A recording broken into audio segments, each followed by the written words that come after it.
What's going on, everyone? My name is Jack Southall and I'm here today for my Raw review of the April 20th, 2015 episode. This was a very so-so episode of Raw. At the start it was very easy to watch, just for me personally. Just during the end bit I got a bit off guard, but oh well, this is the go-home show for Extreme Rules, so this Raw for some reason was surrounded by Kane, Rollins, Triple H, Orton, which I didn't really have that much of a problem with. I mean, this is the main match heading into Extreme Rules, so it didn't bug me that much. But I will get to the curb stomp banning debacle after the review. But anyway, let's not fuck around. Let's get into it.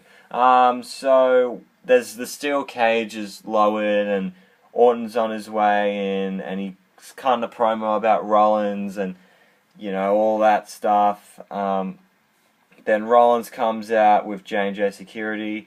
Rollins speaks from the stage, says Orton has anger problems, but Orton just says he's got a bigger problem with Rollins. Then Rollins talks about how he's best and he's as good as Orton is, and he's that much, and, you know, just typical I'm heel, I hate you, and I'm face, I hate you shit. You know, basic promo cutting here. And then Orton says that he's going to RKO every son of a bitch he sees before Raw goes off the air, and he will RKO Rollins to get it out of his system because the RKO is banned at Extreme Rules. So, you know, makes sense. So our first matchup is Dean Ambrose versus Luke Harper. So just looking here, this was a pretty alright match, you know, nothing, you know, crazy like because they've got a match at Extreme Rules. Is it like a Chicago street fight, I believe? Like, I think that match is going to be really, really good. Expect that to be a show stealer. I won't go into too much detail about this match. I'll talk more about it on my predictions video. But I believe, so just reading here on the results. So they end up on the floor. Ambrose sends Harper into a table and some steel steps. We'll just go down a bit. So Harper counters a move, powerbomb, and tosses Ambrose off the stage. But he rolls through. I think this ended in a no contest, and they pretty much brawled outside the ring a bit, and Ambrose standing tall. So I don't really know who's going to win this match. I still got to figure out who I think will win in my predictions video, but whatever. So J&J security is escorting Rollins backstage. They're kind of, you know, Rollins is getting a bit paranoid, looking over his shoulder for Orton. The primetime players jump out barking and scaring him. We need more PTP on the show, honestly. And then he starts barking at a crew member. Trips comes in. He says that he looks nervous, like there's an RKO around every corner. Rollins is like, "Oh, I'm not scared. What are you talking about, Triple H?" And then he talks about Orton and Rollins and that he could use some more security. And Triple H reminds him Orton is just one guy, and he just buggers off. So then we get a number one contenders match for the Tag Team Championship. It's the Lucha Dragon versus the New Day. The heel turn is happening. I think they're still like semi-face. I don't think they've gone full-on heel yet. It's slowly but surely starting to happen. But, yeah, Lucha Dragon's fantastic. New Day did pretty well as well. But, so at the end of this match, Sin Cara tagged in and they both top to get a Lucha chant before jumping out onto Kofi and Big E. Kofi runs back in before the 10 count. And Sin Cara tried to get him at Xavier Woods, who decided to be Hornswoggle all of a sudden. Because remember when Hornswoggle used to apparently live under the ring and all that? Well, that's where Xavier lives now. And he's pretty much holding his legs. And that's how the New Day gets a win. Very heelish. So it's definitely happening. And then Randy Orton comes out and hits the RKO on the New Day. So yeah, I think they have turned heel. Not full on yet, but they're about to, because Orton did not RKO the Lucha Dragons because they're the baby faces. Orton's a baby face. It was a bit disappointing with Randy Orton not doing the RKO on everybody. If he was really serious about it, he would have hit the RKO on Luke Harper and all that. So, anyway, just a little nitpick.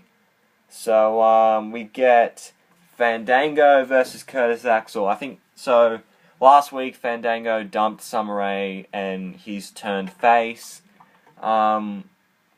He makes his way to his old theme music. Everyone's doing the da-da-da-da-da Fandangoing thing. And Fandango hits with his dropkick and clothesline. He keeps control, drops Axel. He goes to the top for a leg drop, gets the win. And then a little funny thing happens. I think it was it a botch or did they do it deliberately? They played his newish, old, his salsa theme, and then the production crew went, oh fuck shit, and changed into his da-da-da-da-da music, which was a bit giggle. Eden, who's filling in for Lillian Garcia for announcing, she introduces Triple H.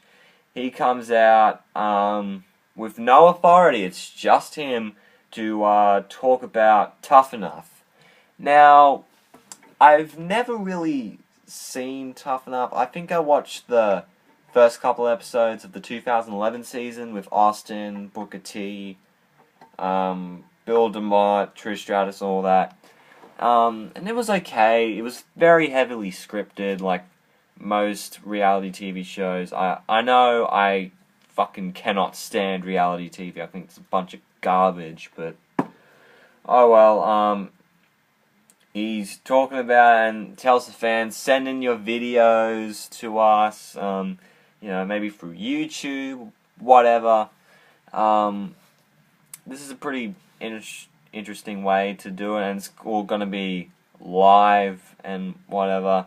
But most of the winners of that show, haven't really done well, like Maven, he did okay, and then he buggered off. The only real success stories out of that was The Miz, John Morrison, or Johnny Mundo, I'm going to call him that from now on, and Ryback, and that's it. And Cameron, who was the first person eliminated because her favourite match was Alicia Fox versus Melina. Jesus Christ. So, yeah, it sounds interesting. Will I watch it? I don't know. So, Kane comes out. He's been saying that he's called Triple H all week. Kane doesn't believe Seth Rollins is worth his investment. It's the slow build to Kane's face turn. It's gonna happen, guys. Hopefully, this is interesting and adds to Kane's character, because he's been fucking lacking really badly the last few years with this shitty corporate Kane thing. And I know I always say, oh, Kane, please retire, you piece of shit. And deep down inside, I want his corporate Kane to retire. The mask, the hellfire and brimstone shit, I want to see that come back, and there is a possibility of that definitely happening. So, yeah, they have a bit of a squabble. Rollins comes out. Rollins tells Triple H to let Kane quit, argue. Rollins calls Kane a coward, and Kane gets in Rollins' face, calls him spoiled punk, and if it wasn't for me, you wouldn't be champion, wouldn't have the money in the bank, all that stuff.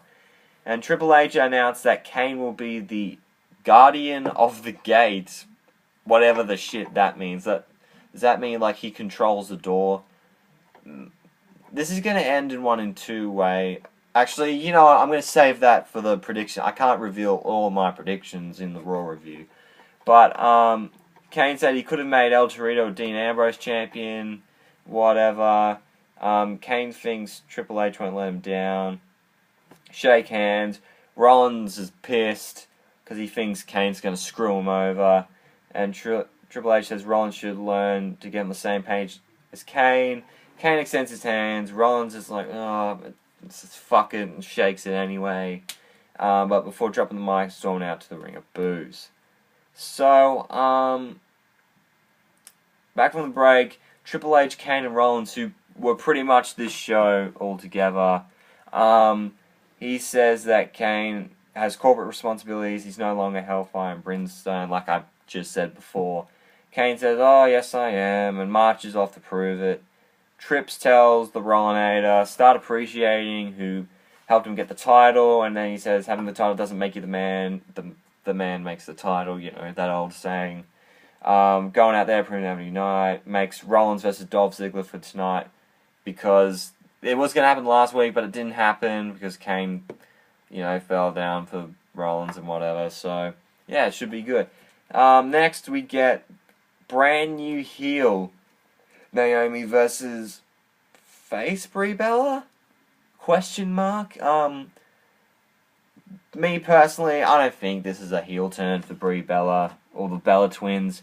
I think this is a heel versus heel match, still in my opinion. So we get a sidebar from last week where Naomi just went batshit insane and killed Paige, not really. But it sucks that Paige had to get injured, you know. But Naomi's the next best pick. So Nikki Bella's on commentary. She took about the last bit of this match. So Brie gets up. She does a comeback throughout. Brie hits a drop kick, running knee to the face. Hits a missile drop kick, gets a 2 count. Naomi counters by taking Brie headfirst into the turnbuckle. Brie ducks the crossbody, gets another 2 count.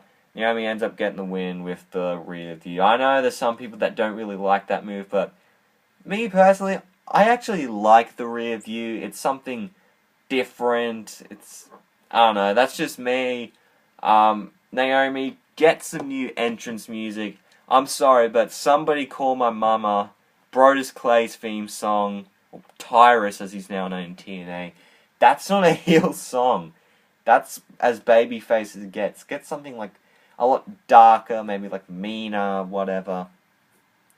So then, Heath Slater and Eric Rowan, they're in the catering section. Slater's just talking some shit, how he's going to be the new United States champion.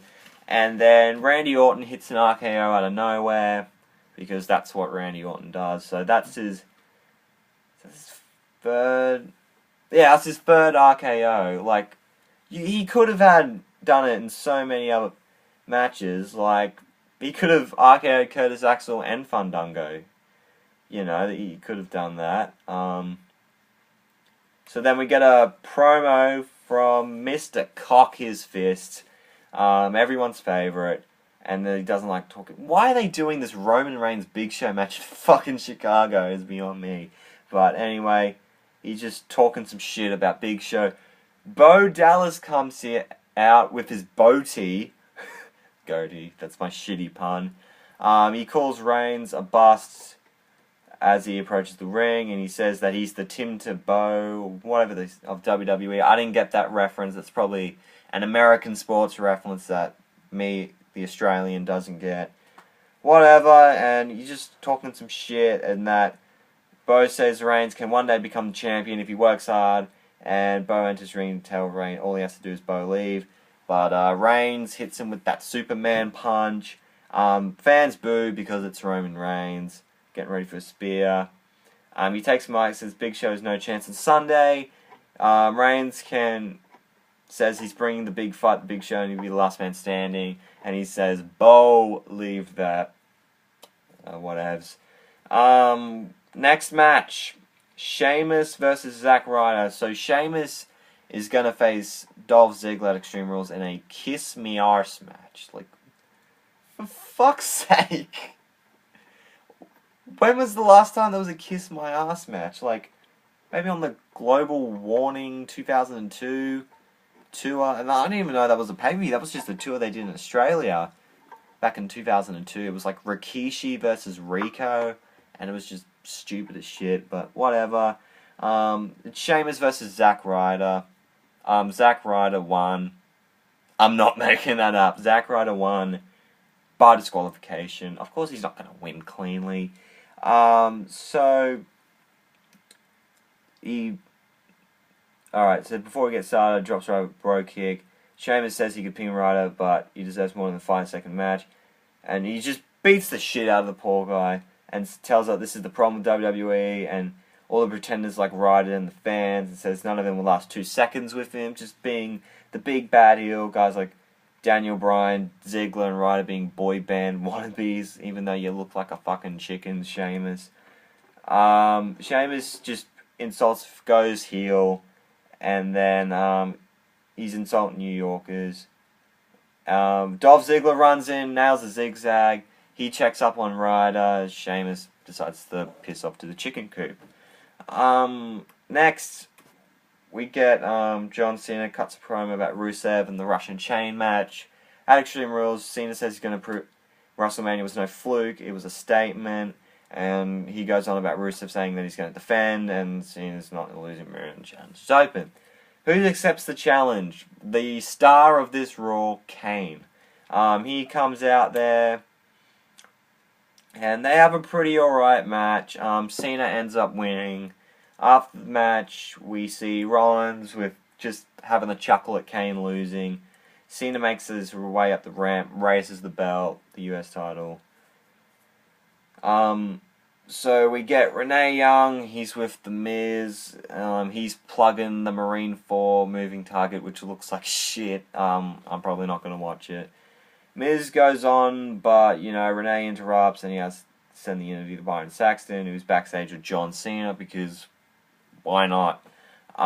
Cena's talking about his match with Kane, when out of nowhere, Rusev just attacks him from behind. He gets the chain to pull Cena's head back in the accolade. Just the picture, the faces that they made, Rusev and Cena, was fucking hilarious. Go look it up on YouTube or fucking find pictures. They're scattered all over the internet. It's beautiful. 50 Shades of Rusev. Just make that a book. No, don't. That'd be fucked up. That was just a little thing for me. That made me laugh. The faces. Anyway, Miz versus Damien Mizdow. What pissed me off, so the winner of this match gets to keep the Miz likeliness, whatever. Sandow's out with Summer Rae. Miz is up next. I'm just thinking to myself, why didn't they have this match on Extreme Rules? Like, the fuck, dude? Doesn't make any sense. They probably had a match on SmackDown. Why did you have it on tonight's Raw? Well, not tonight, because it's Wednesday reviewing this. Whatever. Any gays.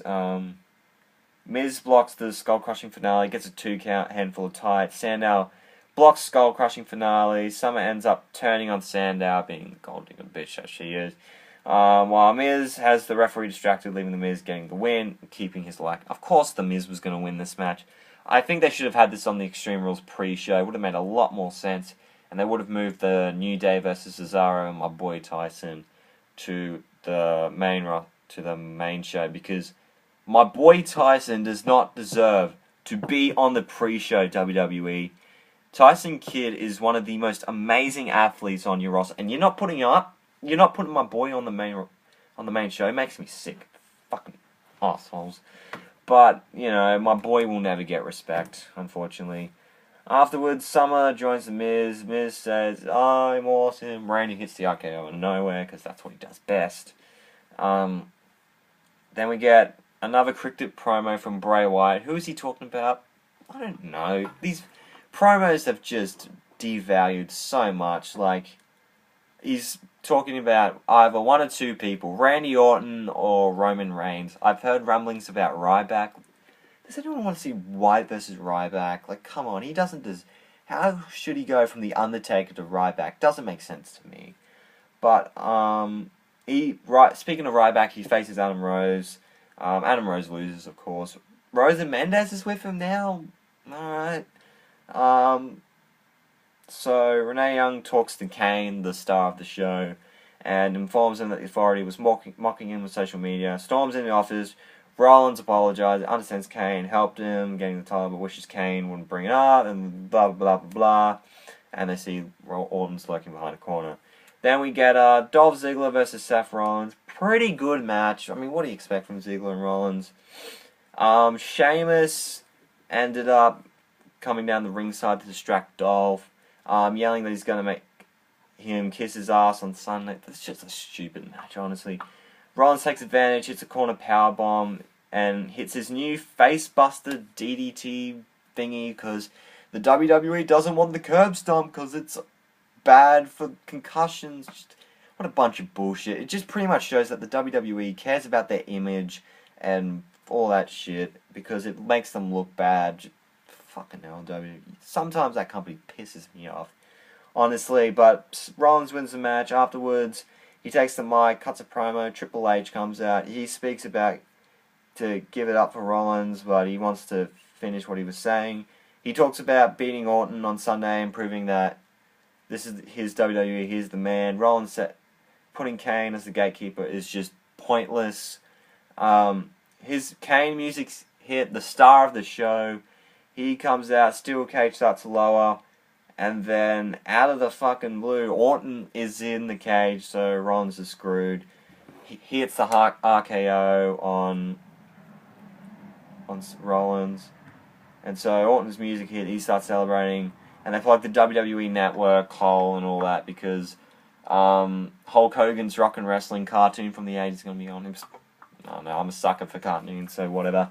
Overall, pretty meh show. Alright, there were a lot of good bits. I enjoyed Randy Orton, Seth Rollins, Kane, Triple H, and all that. Even though they could have done a hell of a lot more with Rollins. He should have, with Orton, he should have just RKO'd everyone. Face or heel. Just RKOing bitches left, right, and center. So, yeah, that's going to wrap it up. I'm going to give this Raw a thumbs sideways. And, yeah, hopefully Extreme Rules should be good. There's a lot of possibility of being a great pay-per-view with lackluster build. So, yeah, wrapping up this video here. I hope you guys enjoyed. I don't know when my Royal Rumble 2001 video stands. Is it going to come out? I don't fucking know. But, my predictions will come out sometime before, maybe like a day or a couple of days before the pay-per-view. And then my review I'm going to get like right after I finish watching it. So, yeah, make sure to like this video if you enjoyed. Comment down below your thoughts on tonight's Raw. Subscribe for more awesome content from me. And, yeah, I'll see you guys for my predictions video. I am out in 3, 2, 1.